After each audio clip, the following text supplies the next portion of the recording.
Hi అండి అందరికీ. నేను ఆమ్లెట్ వేస్తున్నాను. దానికి ఒకటి పెద్ద సైజు ఆనియన్ కట్ చేసి పెట్టుకున్నానండి. ఇప్పుడు దీంట్లో కావాల్సిన పదార్థాలు చూద్దాము. ఆమ్లెట్లోకి కొంచెం అల్లం వెల్లుల్లి పేస్ట్ అండ్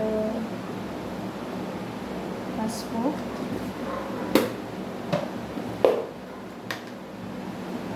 ధనియాల పొడి,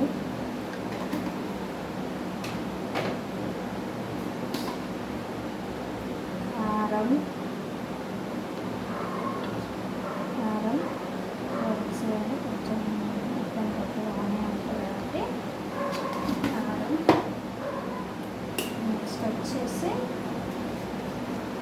సాల్ట్ అండి.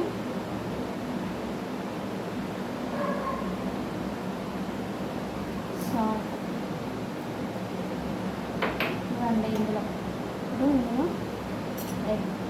ఎగ్ని కొట్టుకోసుకుందాం.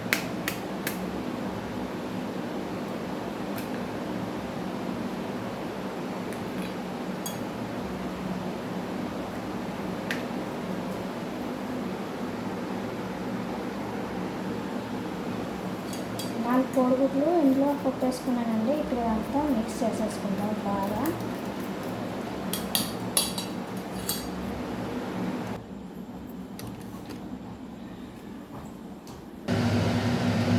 ఆయిల్ పోసుకున్నానండి. ఆయిల్ హీట్ అయిపోయింది.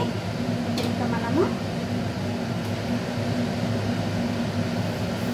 కలిపి పెట్టుకున్న ఎగ్ మొత్తం కూడా పోసేసుకున్నామండి.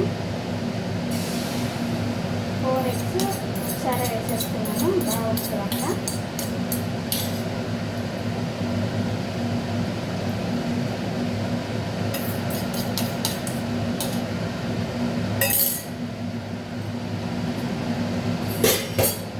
ఇప్పుడు దీనిపైన మూత పెట్టేసుకుందామండి.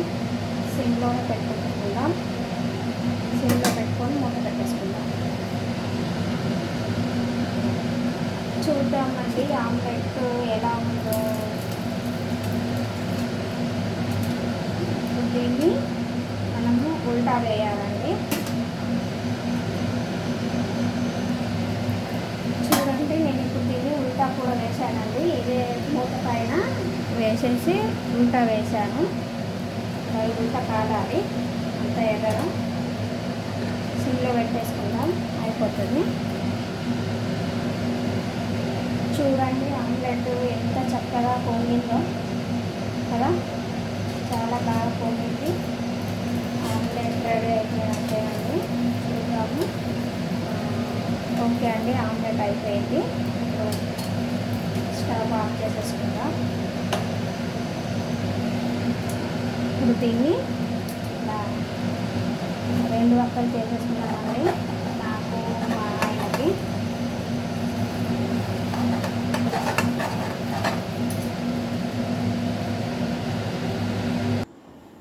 చూడండి ఆమ్లెట్ రెడీ అయిపోయింది.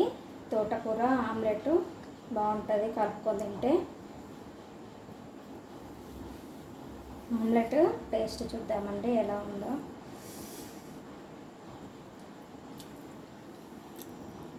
చాలా బాగుందండి. నేనైతే ఆమ్లెట్ ఇట్లా వేసానండి. మీరు ఎలా చేస్తారో కామెంట్ బాక్స్లో కామెంట్ చేయండి. Okay, bye.